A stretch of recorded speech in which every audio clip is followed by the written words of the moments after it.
Hey everybody, this is DJ Jackson, 8-time world champion, 2-time ADCC vet, and today I want to talk to you guys about competition mindset. So whether this is your first competition or one of your first few competitions, or even if you are a seasoned competitor and have a bunch of competitions under your belt, I want to talk about some things to help you compete better and just be a better competitor overall, whether it be just jujitsu or with anything in life. Most of these concepts will help you with anything that you do, whether it be jujitsu or with work, business, whatever you're going to do. And first, I want to start by talking about one of my favorite quotes of all time as far as it goes from competition. And it's Bobby Knight. Bobby Knight said that most people have the will to win, few people have the will to prepare to win. Everyone in competition is going to fight hard. If you pay your registration, everyone's going to pay the registration. Everyone's going to sign their waivers. Everyone in that competition is going to fight hard. No one's just going to lay over for you and give anything to you. But not everyone is going to prepare to win properly. And by prepare to win, I mean drilling, focusing on mastering 10,000 reps, getting your 10,000 perfect reps in for the moves and the positions that you're going to be entered into. And then also your physical conditioning, your cardio, and your mental reps, and forming a good game plan for yourself to compete. There's a lot of people who, when they compete, they don't have a game plan. They just kind of go out and they fight and they kind of let the chips fall where they're made. And I know some people who can do this and actually do this very well. But if you're anything like me, and for as a lot of other people, if you go out there without a plan, you're not going to have the type of success we want. So we have to prepare to win, and also we have to have the will to prepare to win, doing the things that suck. Doing the dirty work, doing the conditioning, the drilling. It's boring, but it must be done. And if you can force yourself to enjoy doing the dirty work, enjoy doing those things that most people don't like doing, your competition life will be much better. You'll be much better off and much better prepared to win. So it's very important that we prepare to win. We don't just go out there and sign up and then fight as hard as we can. Because yes, fighting as hard as you can will give you decent results, but preparing to win, doing all the things that we all know we need to do, and also fighting as hard as we possibly can during the competition is what's going to separate us from the rest of the crowd and allow us to reach the levels that we want to get to in competition. So when we're competing, there's kind of two different mindsets that most people have when we're competing. And so the next thing is know yourself. Me personally, I need to put a lot of pressure on myself. Maybe not a lot is the wrong word, because I really don't believe in pressure. I think pressure is a kind of a self-made thing. It's something that everyone puts on themselves. And if you don't do well under pressure, which some people don't, they do much better if they're relaxed and calm and they view it as just another day in the office. That's kind of what I tell most of my students, because that's how most people are. You set yourself up, you work hard, you drill the techniques that you're going to be doing, you do your conditioning, so you make sure you have the proper endurance when you compete, and then you just go in and you fight like it's another day in the office. If it's an MMA fight, you go in there and it's like another day of sparring. You don't really put too much pressure on yourself. But if you're like me, I put a lot of pressure on myself because I personally do better under pressure. Everybody's different. When I fight, I have to be hyped up. I have to think that it's the end of the world, and I fight better that way. Everyone's different though. So as far as everyone else is concerned, you have to know yourself. You have to know if you're the type of person that needs to put pressure on themselves. And if you're not that type of person, you have to make sure that you're not putting pressure on yourself, because pressure is 100% made up. There's no way that someone else can force you to feel extra pressure when you compete. With the small exception of your coach. If you have a coach, your coach can put a lot of pressure on you, because it's easy for someone you look up to, you admire, and that it has been with you for such a long time to put pressure on you. Most coaches are very good at not doing this though. And if they are doing it, it's because they know their athlete, and they know the athlete does better under pressure. Personally, my instructor puts not a lot of pressure on me, but I need that extra pressure. I need that extra motivation. And yeah, not so much pressure, but every little thing that I can use to motivate myself, I do. Whether it be something that someone said, something that someone did. Before I fought Brown Belt Worlds, I was absolutely furious. I won Worlds at Blue Belt, Purple Belt, in the gi. And then when it came to Brown Belt Worlds in the gi, when they did the Gracie Mack write-up about who who were the top names in the division, my name was nowhere to be found. And I just got my brown belt that year, so I understand. But pretty much as far as everyone's concerned, as far as at that time, Flow Grappling wasn't that big when I was a brown belt, but it was mostly Gracie Mag doing a lot of those write-ups and fighter profiles. Every time someone wins Purple Belt Worlds and advance to Brown Belt Worlds the next year, their name may not be first because there's other brown belts, and in my case, it was Renato Cardoso, who was an absolute monster. So I agree, his name should have been on the list, but my name was nowhere to be found. I ended up having to fight Renato in the quarterfinals, so if I were to lose that match, I wouldn't have placed at all, and I was able to beat Renato in the quarterfinals and then go on to win the tournament. And it's because I used that extra motivation, that extra Gracie Mag, that write-up, I used that as a personal slight. I feel like it was a personal slight against myself. I do very well in competitions, and when they didn't mention my name at all, I really felt like it was a kind of like a little jab, not a little, a big jab towards me and who I am as a competitor. And I used that extra motivation to propel myself to win worlds. But also, again, if you're not the type of person that does well with pressure on you, just view it as another day in the office. But that's much easier to do when you're properly prepared. When you've done your conditioning so you know you're not going to get tired, you've done your drilling, you know your game plan, so you're able to execute your game plan when you fight, and you just know you're prepared, and you know there's anything crazy that's going to happen. Nothing that you have not seen is going to bother you because you know you're properly prepared. You know, even if you end up in bad positions, you're going to be able to work out of it because you've done all the hard work that comes before the tournament. Everyone who wins the World Championships, all that work is done well before the World Championships. No one goes into the World Championships, thinks about a bunch of stuff before, and is able to execute some things that they didn't drill. Everyone who wins the World Championships has done a ton of work leading up to the tournament, and that is what separates the third place finisher from the champion, and people who don't place at all from the third place finishers. You know, those type of things is what separates us as competitors. So we must prepare to win so that we can properly compete. And know yourself, know what type of motivation you need, whether you're the type of person where you need people to kind of take all that pressure off you, not to put any extra pressure on you. Make sure you know that, so you know not to put pressure on yourself, and you know how to view going into the tournament. If you have to fight like it's just another day of sparring and that's where you fight the best, then that's what you have to do. Personally, I don't do well in practice at all. My coach would tell you if he pulls out the phone and starts recording me, it's absolutely laughable how bad I do sometimes in training. But when the lights are on, when I go out to compete, I always show up, I always compete good because I need to have that extra pressure on me. Another thing that helps me is just knowing that there's no redos. If we're training for a major tournament, like there's no running it back. Like if you fight a super fight and fight to win, there's no like, hey, let's run that back. This ain't basketball. You know, competition sports, fighting as well, MMA and Brazilian Jiu-Jitsu, like there's no running it back if you lose a fight. Like that's you for the most time, that's it. Unless you're high level and you're the champion of a weight class in a division, and you're able to ask either the promoter or the manager for another fight and they grant it to you. But that, like for all intents and purposes, that's a gift. And when we compete in the World Championships, that absolutely won't happen.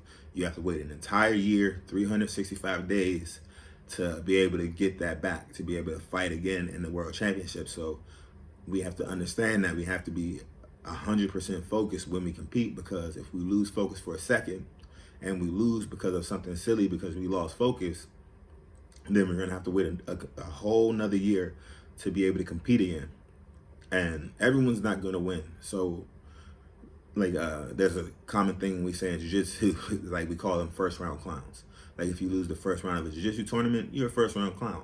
That's not really not saying it's a bad thing, because half the people who register for that tournament will be a first round clown, no matter how you look at it. Like 50% of everyone who registers for that tournament will lose first round and then have to wait till next year. But we have to make sure that we're not beating ourselves. So even if we end up losing in this competition, we're able to learn, improve, and come back in a year and get better results. So it's very important that we prepare and we understand that there's no redos to this. We have to stay focused. We have to do everything in our power to prepare to win and to do our best as we compete, so that we put ourselves in the best position to win whatever tournament we're fighting. And I don't think there's anything wrong with being nervous when we fight. I'm always nervous. One of the telltale signs if someone's nervous is if they're running back and forth from the bathroom. When I compete, I'm 100% going to the bathroom 10, 15 times before some of my matches, because I'm nervous as heck, because I put a lot of pressure on myself, because I fight better under pressure. I need that extra edge. I need to be able to focus. I need that extra motivation to focus properly and to go out and fight my best. Everyone's not like that. I know a lot of people who competed on my team do much, much better when there's no pressure, and they just literally look at it like it's another day of training. So know yourself, know what you need to do, and if you are nervous, don't look at that as a bad thing. A lot of people think that being nervous is bad. I know it's not just myself. A lot of high-level competitors get nervous before we fight because it's what we love to do. That extra, to me, it just means you love what you're doing. If you're not getting nervous, then if you cannot get nervous and fight well, great job. But if you're not getting nervous and you're just going out and competing and getting washed, kind of means you don't love the sport as much as you think you love the sport. So make sure your goals and your priorities are in order. And if your goal is to win the championship and be the best competitor that you can be, make sure you understand that being nervous isn't a bad thing, but if we're going out, we're not nervous, we're kind of too relaxed, and we just kind of go out and then let whatever happens, then bad things will happen a lot more times than they're supposed to. So there's nothing wrong with being nervous. Don't ever get upset if you're nervous. Don't ever think that you being nervous is a slight on your person or your character, because I'm an 8-time world champion, and before every single one of those championships, I was nervous as heck, because it's what I love to do. I put a lot of work into those tournaments, to those world championships. So with putting all that work in, being nervous wasn't a bad thing. It was just like the way that I kind of hype myself up. I embrace that. And if you're the type of person who doesn't do well with that pressure, don't put that pressure on yourself. But if you're the type of person that does do well with that pressure, go ahead and do it. But make sure you know that there's nothing wrong with being nervous. Most of us, when we fight, are nervous. Another thing that I'm really big on is not thinking about who I'm fighting as. Even if I'm fighting, I fought Andre Galvao. He beat me by an advantage. But when I fought him, I was only 4 years into Jiu-Jitsu at the time, and there was nothing to be scared of. As far as I was concerned, we always say it in wrestling, he just had 2 legs, 2 arms, and a head. He's just another guy. There's no magic to Jiu-Jitsu. He's just much better at Jiu-Jitsu than most people because he put the time in. Mat time, there's no way around it. You can't really fake your way through it. You put in the mat time, you'll get the results out. And he's just better than a lot of people because he put in more mat time than everyone else. But if I were to go out and be nervous and afraid because oh God, I'm fighting one of the best to ever do it, then of course bad things are going to happen to me. But I went out, I fought him like he was just another guy with 2 legs, 2 arms, and a head, and I was able to have a really good fight. I didn't win, but you don't always win the fights that you go out to fight. All we can do is do our absolute best, make sure we're properly prepared for the tournament, and then even when we do everything right, sometimes it doesn't work out for us. But when I went back to my gym, there was a lot of mistakes that I learned in that fight, so I was able to go back and really improve my game with my coach as he showed me, as we watched the tape and we went over the things that I did wrong. So make sure you don't ever look at someone else and think too highly of them. When I first got my black belt, we went down to the Atlanta Open, and I fought a guy named Ian McPherson from Atlanta, or from Alliance Atlanta. And probably, I think it was the first or second match of the tournament that I fought him. When I came off the mat, I had only beat him by a few advantages. And my coach looked at me, he's like, "Hey, DJ, are you sick?"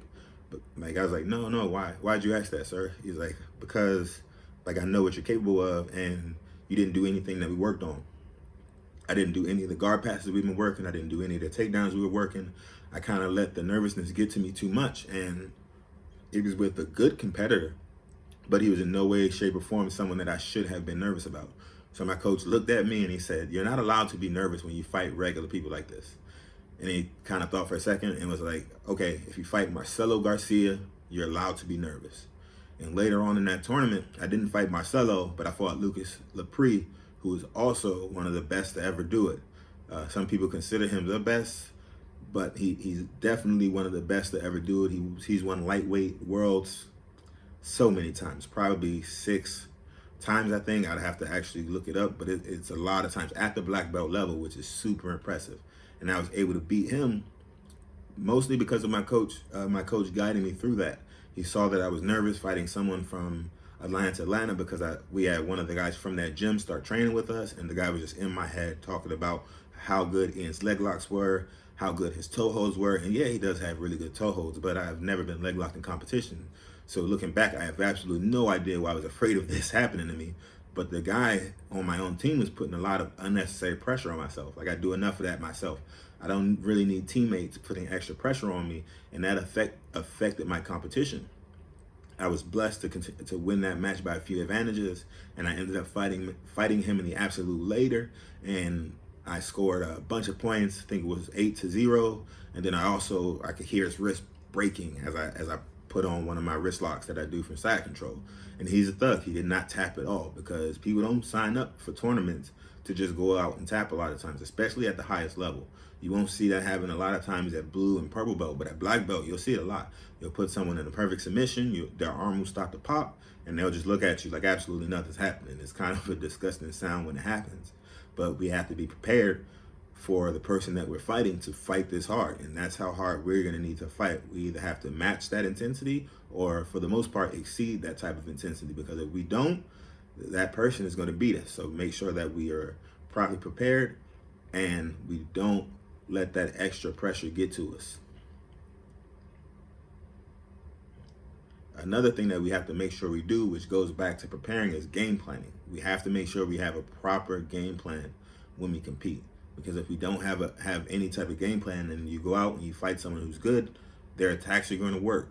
Marcelo Garcia, in his book, he wrote something that I always kind of kept with me, and my coach talks about it all the time as well, whereas if we attack, they have to defend. So if I attack you, you defend. I attack you, you defend. I attack you, you defend. If I can keep doing that for the entire match until I submit you, or the match ends, most of the time I'm going to win those type of matches, because if you're never able to attack me because you're constantly defending, how are you going to score points if everything you do is defend, defend, defend, defend? But it's my job to attack the positions that I'm do well. If I'm a guard player, I need to pull guard, get to my guard, and continuously attack, attack, attack until I'm either able to advance my position or earn my submission. The way I could play personally, I need to secure my takedown, whether that being shooting, throws, trips, or if the guy pulls guard, then I'm immediately attacking my passes, get into my best positions so I can start doing the submissions that I worked on so that I can win that match. But if I don't have a game plan, if I didn't game plan at all, and I just kind of go out and let anything happen, sometimes anything can happen. So we got to know what type of competitor we are. Are we the type of competitor that needs a specific game plan, like I am? When I fight, before I fight, I have a very specific game plan that I'm trying to execute. Doesn't always work, but for the most part it does. And whoever attacks their game plan first is usually going to be in a much better position to win that match. So make sure that we are never, absolutely never, not attacking when we fight, unless we are aware of something that the person is going to try to do and we're trying to counter something specifically. But for the most part, we want to attack. If we attack first, that's going to put us in the best position to win. Also, don't show weakness. If we say we go out of bounds in a tournament and I get up, my hands are on my knees, I'm bent over, I'm breathing all hard, when I see that personally, that gives me an endless amount of energy, because I can see the person breaking. You can see in a lot of fights, when someone's fighting, one person towards the end of the fight, they kind of look like they're about to break. And if you watch closely, the other person, no matter how tired he was before, because most of the time we're both going to be tired. I'm tired, you're tired, we're fighting each other, and it's about the person who believes that they are the most prepared to win that's going to be in that situation to win. If I've done my cardio the way I'm supposed to do my cardio, if I've drilled my techniques, then no matter how tired I get in the competition, I know as an absolute fact that my opponent is more tired than me, because I've done what I need to do to prepare to win. But if I haven't, if I'm tired, then there's a question. I don't know if he's more tired than I am. I don't know if I'm more tired than he is. But if I've done the things that I need to do to prepare, my conditioning, my cardio, and my drills, and I have the proper amount of reps that I need, then no matter what, no matter how tired I am, no matter how bad I feel in the fight, I 100% know that my opponent feels worse.